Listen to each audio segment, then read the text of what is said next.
नमस्कार साथियों, मैं जय मलाकर क्लासेस में आप लोगों का स्वागत करता हूं। चलिए हम जो अभी टेट एग्ज़ाम होने वाले हैं उसी से संबंधित जो पुराने प्रीवियस ईयर के एग्ज़ाम क्वेश्चन पेपर थे उसको लेकर आप लोगों के सामने आए हैं। ये हम लोगों का एक सीरीज चलेगा जिसमें आज हम पहला सीरीज का पहला पार्ट लेकर आए हैं, जिसमें बाल विकास से संबंधित 30 क्वेश्चन लेकर आए रहे हैं आप लोगों के सामने, जो 2019 क्वेश्चन पेपर पर आए हुए प्रश्न हैं। तो आइए स्टार्ट करते हैं इसका बाल विकास के प्रश्न। देखते हैं पहला प्रश्न इस तरह से है। अकादमिक उत्कृष्टता की मांग के इस दौर में विद्यालयों में खेलकूद का समावेश है। ऑप्शन इस तरह से है, समय की बर्बादी। दूसरा है अकादमिक कार्यों से बहुत सा समय ले लेना। तीसरा, फुर्सत अथवा विश्राम के लिए समय देना। और डी है, व्यक्ति विशेष के समन्वित विकास हेतु आवश्यक। तो इसका सही आंसर हो जाएगा ऑप्शन डी हो जाएगा। इसका सही आंसर व्यक्ति विशेष के समन्वित विकास हेतु आवश्यक है। ठीक है, ऑप्शन डी इसका सही आंसर हो जाएगा। ये जो क्वेश्चन है प्रीवियस ईयर 2019 में आए हुए प्रश्न पत्र हैं। ठीक है, क्वेश्चन दूसरा देखते हैं। एक 12 वर्षीय बालक के सामाजिक विकास के लिए सर्वोत्तम स्थान है। आस पड़ोस, परिवार, खेल का मैदान या फिर विद्यालय। तो इसका सही आंसर क्या हो जाएगा? ऑप्शन सी हो जाएगा। खेल का मैदान 12 वर्षीय बालक के लिए क्या होता है? सामाजिक विकास के लिए सर्वोत्तम स्थान होता है। ठीक है, आगे आ जाते हैं क्वेश्चन नंबर 3 पे। बाल्यावस्था में व्यक्तित्व होता है। बाल्यावस्था में व्यक्तित्व कैसा होता है उसको बताना है। अंतर्मुखी, बहिर्मुखी, उभयमुखी या फिर उपरोक्त सभी। तो इसका सही आंसर क्या हो जाएगा? ये होता है बहिर्मुखी होता है बाल्यावस्था में, बहिर्मुखी। तो ऑप्शन बी इसका सही आंसर हो जाएगा। आगे देखते हैं क्वेश्चन नंबर 3 पे आते हैं। जो क्वेश्चन पेपर हम लोग अभी आपको करा रहे हैं वे 2019 के आए हुए इंपॉर्टेंट क्वेश्चन हैं। चौथा प्रश्न पे आ जाते हैं। एक विद्यार्थी जो अर्धवार्षिक परीक्षा में अनुत्तीर्ण हो गया है, आप उसकी मदद कैसे करेंगे? कृपांक प्रदान करके, पुनः परीक्षा का आयोजन करके, कठिन अवधारणाओं का पुनः अध्यापन करके, पालकों की व्यक्तिगत अध्यापन की व्यवस्था करने को कहकर। तो इसका सही आंसर क्या हो जाएगा? ऑप्शन सी इसका सही आंसर हो जाएगा।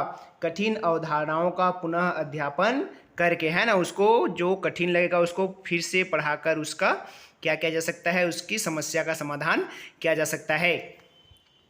क्वेश्चन नंबर 5 आप लोगों के सामने इस तरह से है। एक शिक्षक अपने छात्रों को सीखने के लिए कैसे अभिप्रेरित करता है? छात्रों को कैसे प्रोत्साहित करता है, कैसे मोटिवेट करता है, उसको बताना है।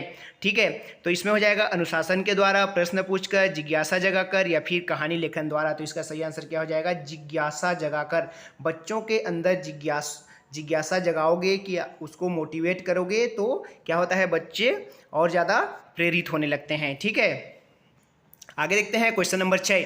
एक शिक्षक अपने विद्यार्थियों में अच्छी आदतें डालने में कैसे सहायक हो सकता है? मतलब विद्यार्थियों में कैसे अच्छी आदत डाल सकते हैं आप एक शिक्षक होने के नाते, है ना? आप क्या करेंगे उसके लिए?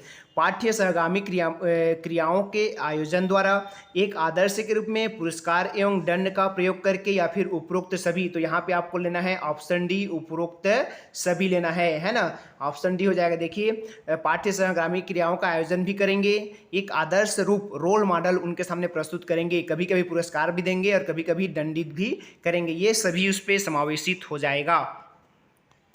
आगे देखते हैं क्वेश्चन नंबर 7।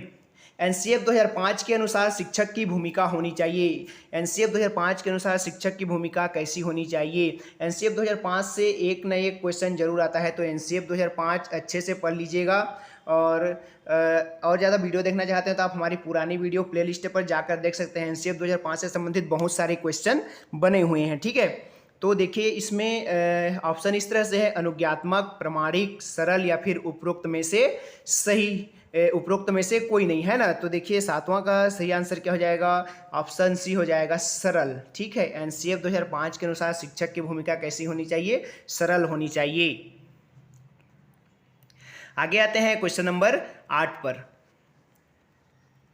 इस तरह से क्वेश्चन नंबर 8। पियाजे के अनुसार बच्चा कब मूर्त चीज़ों के लिए ज़्यादा तार्किक लेकिन अमूर्त विचारों का अभाव की अवस्था में पाया जाता है ना? मूर्त चीज़ों के लिए ज़्यादा तार्किक होता है लेकिन अमूर्त चीज़ों के अभाव पाया जाता है ना? कौन से अवस्था में होता है? पूर्व संक्रियात्मक अवस्था, संवेदी पेशीय अवस्था, मूर्त संक्रियात्मक अवस्था या फिर औपचारिक संक्रियात्मक अवस्था। देखिए ये 4 अवस्थाएं होते हैं, इसमें से कौन सा अवस्था है आपको चुनना है। तो ये इसका सही आंसर हो जाएगा ऑप्शन सी, मूर्त संक्रियात्मक अवस्था जो होती है। इस अवस्था में बालक मूर्त चीज़ों के लिए ज़्यादा तार्किक होता है, लेकिन अमूर्त विचारों के अभाव में पाया जाता है। क्वेश्चन नंबर 9, बालक में मानसिक मंदन की वजह यह हो सकता है: गर्भाधान के समय क्रियाशील कारण, माता के गर्भ में क्रियाशील कारण, जन्म के बाद किसी दुर्घटना के फलस्वरूप, या फिर उपरोक्त सभी। तो देखिए इसका सही आंसर क्या हो सकता है, क्या हो जाएगा? उपरोक्त सभी हो जाएगा। आंसर डी इसका सही आंसर हो जाएगा। 9वां का हो जाएगा डी हो जाएगा। ठीक है, आगे देखते हैं प्रश्न नंबर 10वां। समस्यात्मक बालक से संबंधित कौन सा गुण सही नहीं है? देखिए एक समस्यात्मक बालक है, उससे संबंधित कौन सा गुण सही नहीं है? 3 सही है, 1 गलत है, उसको छांटना है। तो कौन सा गलत है? चोरी करना, ठीक चोरी करेगा। क्रोध प्रकट करना, क्रोध भी प्रकट करेगा। ऑप्शन सी, सामाजिक रूप से समायोजित होना, ये इसका सही आंसर हो जाएगा। झूठ भी बोलेगा है ना, क्रोध भी प्रकट करेगा और चोरी भी करेगा, लेकिन सामाजिक रूप से समायोजित नहीं हो सकता है, ये इसका सही आंसर हो जाएगा। आगे देखते हैं क्वेश्चन नंबर 11, अधिगम अक्षमता किन कारणों से होता है? देखिए अधिगम में मतलब लर्निंग में, सीखने में, अधिगम का मतलब होता है लर्निंग या फिर सीखना। उसकी अक्षमता किन कारणों से आती है? वंशानुगत होती है, शारीरिक कारण, या फिर वातावरण संबंधित कारण, या फिर उपरोक्त सभी। तो यहाँ पे आप लगा सकते हैं उपरोक्त सभी, जो व्यापम ने लिया है आंसर डी लिया है। ठीक है, ये जो मैं आप लोगों को आंसर बता रहा हूँ ये व्यापम द्वारा लिया गया। एक बार मॉडल आंसर जारी करता है व्यापम, उसके बाद पुनः जो फाइनल आंसर जारी करता है, तो फाइनल आंसर जारी किया हुआ आंसर को मैं बता रहा हूं आपको। आगे देखते हैं क्वेश्चन नंबर 12, बालकों की अभिवृद्धि एवं विकास में अभिवृद्धि शब्द बालकों के व्यक्तित्व के किस पक्ष से संबंधित है? देखिए बालकों की अभिवृद्धि एवं विकास में, है ना, बालकों की अभिवृद्धि और विकास में अभिवृद्धि शब्द बालकों के व्यक्तित्व विकास के कौन से पक्ष से संबंधित है बोल रहा है? मानसिक, शारीरिक, चारित्रिक या फिर संवेगात्मक। तो ये क्या हो जाएगा? शारीरिक है, ऑप्शन बी हो जाएगा, है ना। उस अभिवृद्धि का संबंध यहाँ पर शारीरिक से है। ठीक है,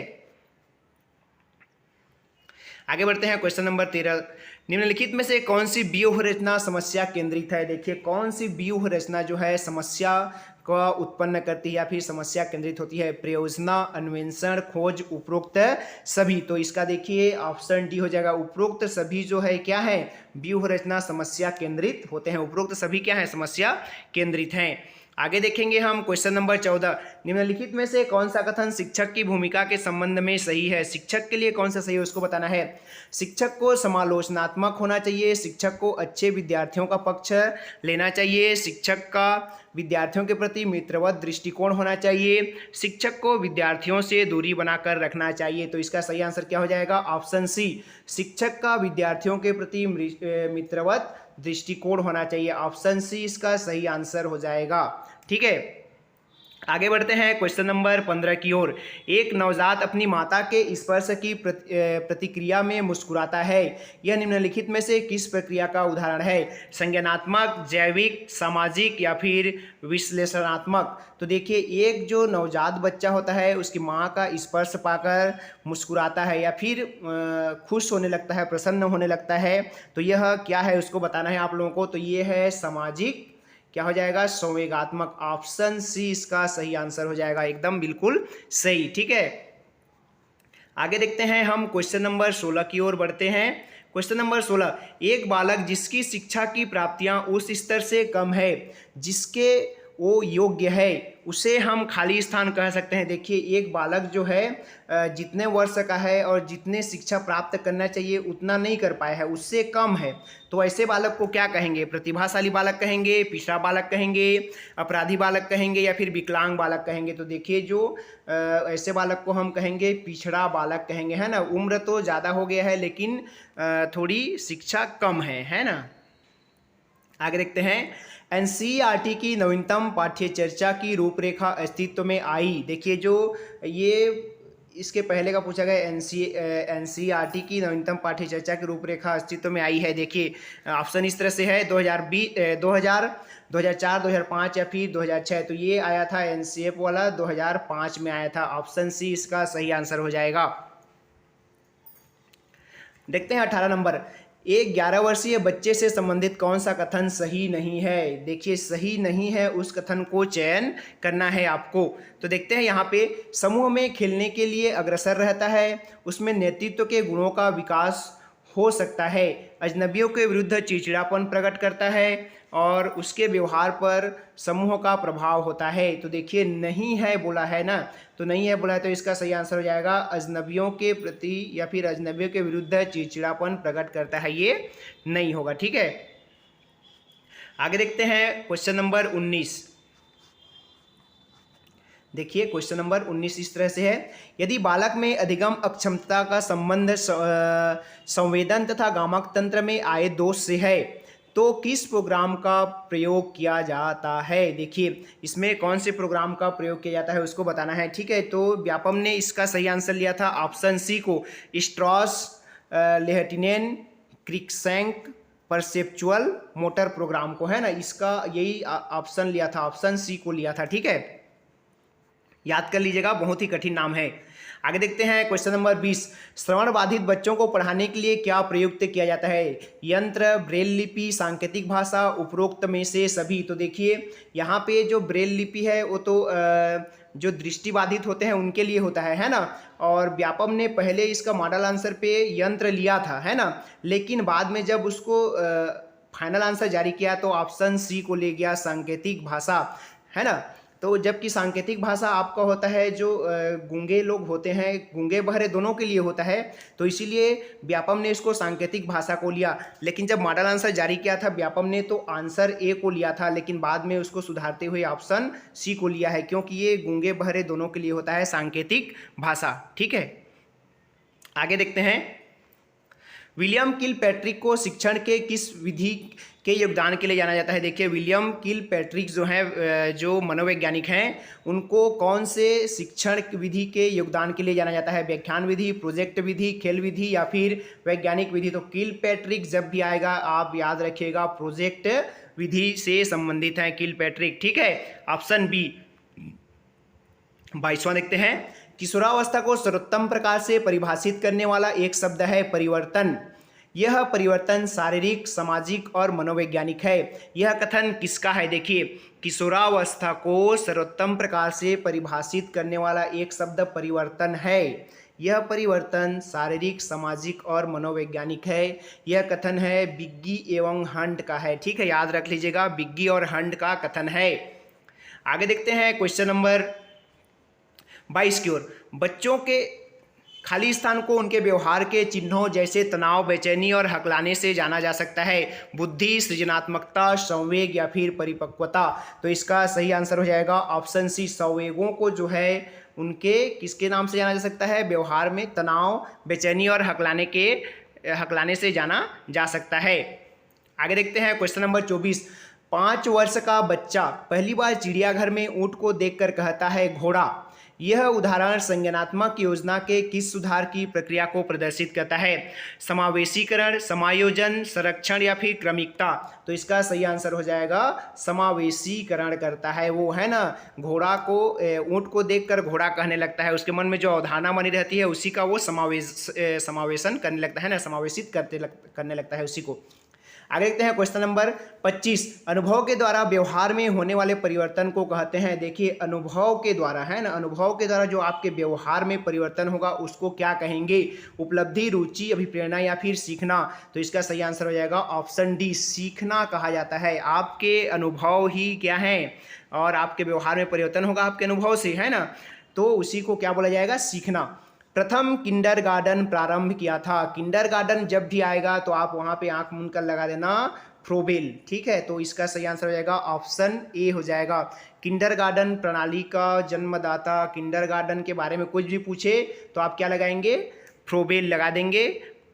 ठीक है, आगे देखते हैं क्वेश्चन नंबर 27 की ओर, बेसिक शिक्षा या नई तालीम का अन्य नाम है। देखिए बेसिक शिक्षा जब भी आएगा, बेसिक शिक्षा महात्मा गांधी से संबंध है। और इसमें ऑप्शन इस तरह से बता देता हूं मैं, अनिवार्य शिक्षा, नई शिक्षा नीति, वर्धा शिक्षा योजना या फिर सर्व शिक्षा योगदान। तो ये हो जाएगा वर्धा शिक्षा योजना के नाम से जाना जाता है। बेसिक शिक्षा या फिर नई तालीम नीति है ना, वर्धा शिक्षा योजना के नाम से जाना जाता है। मानसिक विकास के पक्ष हैं संवेग, बुद्धि, भाषा, उपरोक्त सभी। तो इसका सही आंसर क्या हो जाएगा, उपरोक्त सभी हो जाएगा, ऑप्शन डी। ये सभी क्या है, संवेग, बुद्धि और भाषा सभी क्या है, मानसिक विकास के एक पक्ष होते हैं। ठीक है, आगे देखते हैं 29वां, प्रयास एवं भूल द्वारा सीखने के लिए क्या आवश्यक है। प्रयास और भूल के द्वारा क्या सीखने के लिए आवश्यक है, इनमें से प्रेरणा, बाधा, निरर्थक प्रतिक्रियाएं, उपरोक्त सभी। तो यहाँ पे हो जाएगा ऑप्शन डी हो जाएगा, उपरोक्त सभी। ये सभी आवश्यक होता है, प्रेरणा भी आवश्यक होता है, बाधा भी आवश्यक होता है और निरर्थक प्रतिक्रियाएं भी आवश्यक होता है प्रयास और भूल के द्वारा सीखने के लिए। एक बालक जिसकी बुद्धि लब्धि 85 है उसे वर्गीकृत किया जा सकता है। बुद्धि लब्धि से संबंधित एक प्रश्न हर बार जरूर पूछता है, तो इसको आप अलग अलग लिखकर याद कर लीजिएगा। सामान्य बुद्धि, श्रेष्ठ बुद्धि, मंद बुद्धि या फिर सामान्य से अधिक बुद्धि। तो ऐसे बालक को जिसका 85 से हो या फिर 85 से कम हो उनको कहा जाता है मंद बुद्धि बालक, ऑप्शन सी। तो दोस्तों ये थे आज के बाल विकास संबंधित 30 इंपॉर्टेंट क्वेश्चन। अगर अच्छे लगे हो ये क्वेश्चन तो ज़्यादा से ज़्यादा अपने दोस्तों तक शेयर कीजिएगा। अगर आप लोगों के लिए हेल्पफुल रहा तो हमारे चैनल को सब्सक्राइब कर लीजिएगा। इसी तरह के जितने भी वर्ष के आप लोगों का टेट एग्ज़ाम हुआ है सारे आपके लिए आएंगे, सारे पेपर आप लोगों के सामने लेकर आएंगे हम, और सभी सब्जेक्ट के अलग अलग 30 क्वेश्चन लेकर डेली आएंगे। तो हमारे चैनल को लाइक, शेयर और सब्सक्राइब कर लीजिएगा। नमस्कार, धन्यवाद।